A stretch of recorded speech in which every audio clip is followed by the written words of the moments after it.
My channel. তোমরা সবাই কেমন আছো? আশা করি তোমরা সবাই অনেক ভালো আছো আর আমিও বেশ ভালো আছি।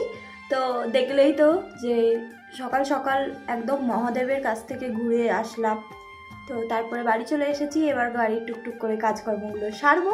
তো চলো তোমরা পুরো ভিডিওটা দেখতে থাকো। আর হ্যাঁ, আজ কিন্তু ক্যান্টিনেও যাওয়ার কথা আছে। এখন জানি না, ফৌজির কথা তো বিশ্বাস করা যায় না। যাই হোক, পুরো ভিডিওটা দেখতে থাকো। আর এদিকে আমার ঘরের অবস্থা খুব খারাপ, কারণ হচ্ছে কি, আগের দিন একটা আমার সঙ্গে ঘটনা ঘটেছিল। তো রবিবারের বাজারে আমি রবিবারই সুন্দর করে গুছিয়ে রেখে দিই, কিন্তু এদিনকে আমি পারিনি করতে। আর তার মধ্যেই দেখো, তোমাদের দাদাভাই ক্যান্টিন থেকে এক গাদা জিনিস নিয়েছে, পুরো বারান্দার মধ্যে ছড়িয়ে ছিটিয়ে দিয়েছে। আর ওই যে আগের দিনের ব্লগে বলেছিলাম না যে আমার বার্থডে গিফট, ওই যে ইন্ডাকশন ওভেনটা হচ্ছে আমার বার্থডে গিফট, আর ওর সঙ্গেই এটা ফ্রি দিয়েছে, এটাই দেখাচ্ছিলাম। আমি আর ওপরে যে দিদি থাকে দুজনে মিলে বেরিয়েছিলাম ক্যান্টিনে যাওয়ার জন্য। কাছে একটা ক্যান্টিন আছে, ওটা বন্ধ থাকার জন্য আমরা একটু দূরের ক্যান্টিনে যাবো ভেবেছিলাম। অনেকটা হেঁটে হেঁটে চলে গেলাম, তারপরে এখান থেকে ফোন করে বলে কি যে বাচ্চা খুব কাঁদছে। আবার ফিরে আসলাম। বাইরে কি রোদ, বাপরে, মনেই হয় নাকি শীতকালে রোদ।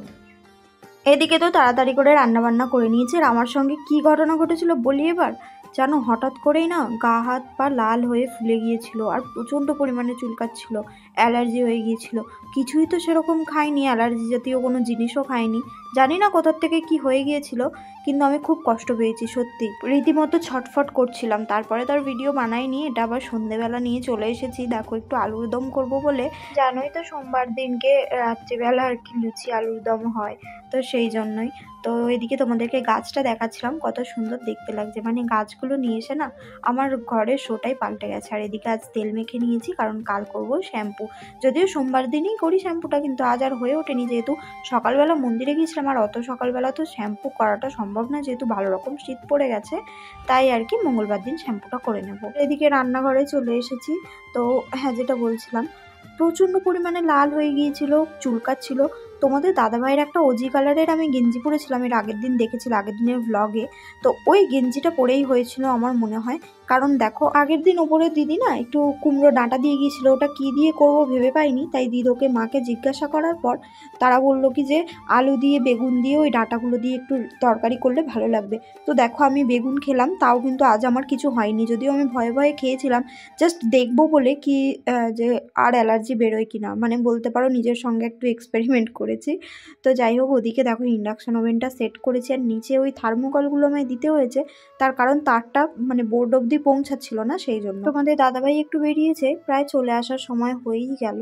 তো তার আগেই আর কি রান্না বান্নাটা করে নেওয়ার চেষ্টা করছি। আর আমার তো শিলনোড়া নেই, সেই কারণে ওই কুড়ুনিটা দিয়েই সব কিছু কুড়ে কুড়ে নিই।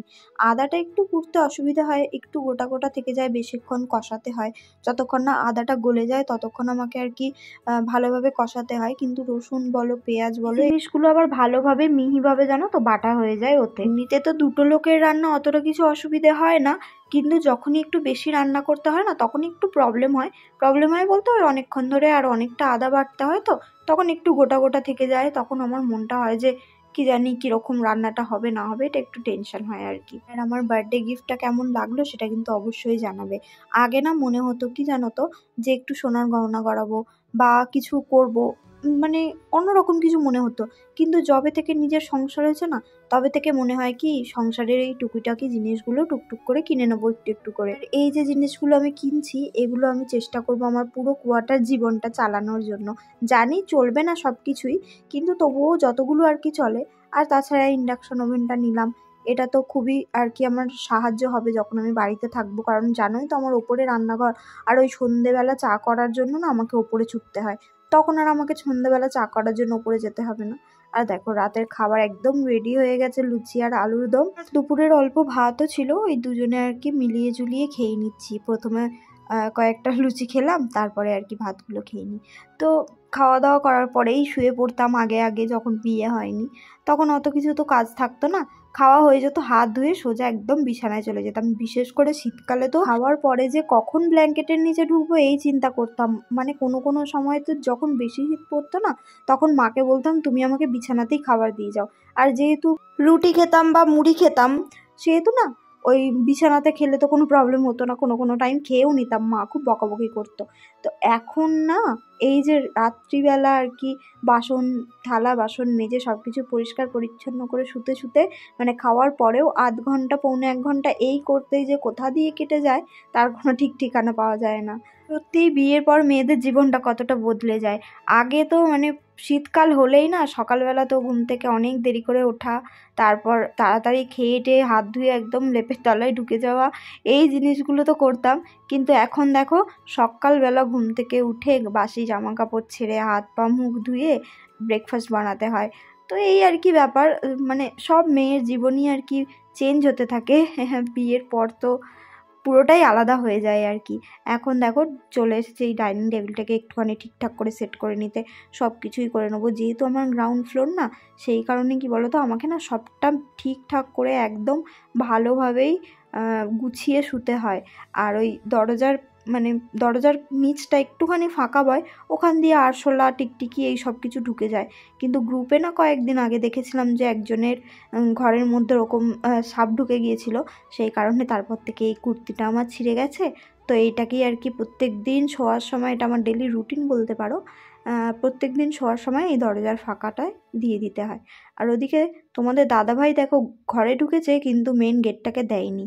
আর আমার তো গেটটা মাঝে মধ্যে একটু খুলে যায়, কতটা টাইম হয়ে গেছে এভাবে খোলাই ছিল। যাই হোক, কেউ ঢুকে যাবে না বা কেউ আসতে পারবে না সেটার জন্য না, তবু কি বলতো এই গেটটা একটু খুলে গেলে না এখানে অনেক বড় বড় ইঁদুর ঘুরে বেড়ায়। আজই তো সন্ধ্যেবেলা দেখলাম একটা বড় ইঁদুর ওপরের দিকে উঠছিল, খানিকক্ষণ ওঠার পর আর কি দেখলাম নেমে আবার চলে গেল। ওই আর কি, যদি ঘরের মধ্যে ঢুকে যায় তখন বার করার ঝামেলা। আর দুজনে তো সারা সন্ধ্যাটা ঘরেই থাকি, বারান্দার দিকে আর অতটা আসা হয় না। কিন্তু আগে না মানে গরমকালটাতে না বারান্দাতেই বসে কাটাতাম আর কি, মানে নেট পাওয়া যায় বলে ভালো। তো যদি সাপ টাপ ঢুকে যেত, এই হচ্ছে ব্যাপার। আর এই একটা রুটিন, এটা আমার জানি না মনের কি হয়, মনে হয় কি যে রান্নাঘরটা আমি একদম ভালো করে পরিষ্কার পরিচ্ছন্ন করে রেখে তারপর ঘুমাতে যাব, যাতে সকালবেলা উঠেই তো আমার রান্নাঘরে ঢুকতে হয়। তো যাতে দেখে আর কি আমার মনটা ভালো হয়ে যায় যে না আমার রান্নাঘরটা পরিষ্কার পরিচ্ছন্ন আছে। আর যদি দেখি কি রান্নাঘরে মানে নোংরা হয়ে আছে বা একটা দুটো কিছু পড়ে আছে, তাহলে মুডটাকে এরকম অফ হয়ে যায়, জানি না কেন। আর তাছাড়া আমার মনে হয় কি জানো তো, যে লক্ষ্মী ঠাকুর না রাতের বেলা ঘুরে ঘুরে দেখে যে কার রান্নাঘর পরিষ্কার আছে। সেই কারণেই রান্নাঘরটা চেষ্টা করি একদম টিপটপ করে আর কি ঘুমাতে যাওয়ার। তারপরেও তো আর শান্তি নেই। জামা প্যান্ট ধুয়ে দিয়েছিলাম, কিন্তু কি বলো তো আমার না মনে ছিল না শুকনো করতে দেওয়ার, তো রেখে দিয়েছিলাম ঘরের মধ্যে। তো এখন এই একটুখানি এখানটা দিয়ে দেবো, তো শুকিয়ে যাবে। শুকিয়ে না গেলেও ওই আর কি একটু হলেও শুকাবে, তো কাল সকালবেলা রোদে দিয়ে দেবো। আর ওই যে গেঞ্জিটা, এই গেঞ্জিটা পরেই আমার সেদিনকে এমন অবস্থা হয়েছিল, সে কি আর বলবো। তোমাদের দাদাভাই তো শুয়ে পড়েছে, আমারও প্রায় কাজ কমপ্লিট, এবার আমিও শুয়ে পড়বো। তাহলে ভিডিওটা আজ এই অবধি রাখলাম। ভিডিওটা ভালো লাগলে অবশ্যই লাইক করবে আর কমেন্ট করে জানাবে ভিডিওটা কেমন লাগলো। আর অবশ্যই ভালো লাগলে আমার চ্যানেলটা সাবস্ক্রাইব করে দেবে। Thanks for watching, by.